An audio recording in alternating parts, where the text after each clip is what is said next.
ये अनंत सिंह को आप देख रहे हैं, जेल भी रहे हैं, अनंत सिंह ने जेल काटी है। ये अलग अलग तरह की अनंत सिंह की तस्वीरें हैं। मोकामा से आते हैं अनंत सिंह और उनका जलवा अलग रहा है उनके अपने क्षेत्र में। अनंत सिंह उसी मोकामा से आते थे दुलार चंद, जिनकी हत्या कर दी गई। ये भी बाहुबली नेता, बिहार के बाहुबलियों की तस्वीर है। और एक और बाहुबली जिन पर आरोप लगा है हत्या का अनंत सिंह के अलावा, वो है सूरज भान आरजेडी से जुड़े, उनकी पत्नी आरजेडी के टिकट से ही यहीं से चुनाव लड़ रही है। सवाल यह है मोकामा का असली बाहुबली कौन है, लड़ाई इसी की है।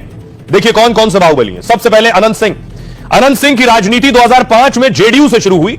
जेडीयू टिकट पर 2005 और 2010 में चुनाव लड़े, जीते। 2015 में निर्दलीय और 2020 में आरजेडी के टिकट पर विधायक बने। 2022 में हथियार बरामदगी के मामले में दोषी ठहराए गए। 2005 से मोकामा में अनंत सिंह का बोलबाला। अनंत सिंह के खिलाफ 38 आपराधिक मामले दर्ज है। भाई की दिन दहाड़े हत्या के बाद अपराध की दुनिया में कूदे। हत्यारे नक्सली को अकेले पत्थर के हमले से मार दिया था। इसमें हत्या, अपहरण और हत्या के प्रयास के आरोप शामिल है। मोकामा की जनता इन्हें छोटे सरकार के रूप में पहचानती है और अनंत सिंह की छवि वहां रॉबिनहुड की है। अपने इलाके में भूमिहार वोट बैंक पर मजबूत पकड़ है इनकी। 2007 में एक महिला की हत्या और रेप का आरोप लगा था।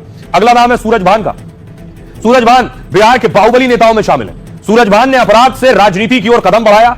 2000 में निर्दलीय विधायक बने सूरज भान। जो सबसे कॉर्नर पे है वो सूरज भान है। सूरज भान ने अनंत सिंह के भाई दिलीप सिंह को हराया था। इनके भाई को हराया था सूरज भान। अनंत सिंह के भाई तब मंत्री हुआ करते थे। निर्दलीय उम्मीदवार ने मंत्री को हराकर चौंका दिया। सूरज भान सिंह तब 50 से अधिक आपराधिक मामले दर्ज। यहीं से मोकामा बनाम बाहुबली की लड़ाई मोकामा में शुरू हुई।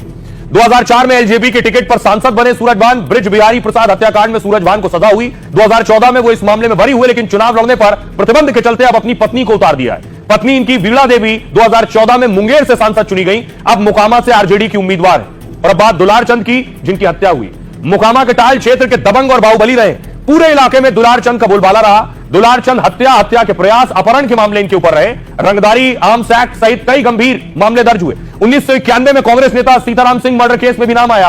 लालू राज में दुलार चंद यादव का प्रभाव बढ़ा। उन्होंने मोकामा सीट से विधानसभा का चुनाव लड़ा, लेकिन दुलार चंद कभी विधायक नहीं बन सके। यही टीज इनके अंदर। वो यादव मुस्लिम वोटरों के सहारे चुनाव लड़ते थे, लेकिन इतना वोट इस सीट पर जीत के लिए काफी नहीं था। और जितने आपराधिक मामले बाहुबलियों पर होते हैं, इनके लिए ये मेडल और तमगे जैसे होते हैं। ये सारी तस्वीर उत्तर प्रदेश के मुख्यमंत्री योगी आदित्यनाथ भी देख रहे हैं कि बिहार में क्या हो रहा है बाहुबलियों के दरमियान। योगी आज बिहार में दो रैलियां कर रहे थे। ये तस्वीर आप देख रहे हैं। एक तस्वीर सिवान की है, दूसरी भोजपुर की है। सिवान शहाबुद्दीन, बाहुबली शहाबुद्दीन का क्षेत्र है।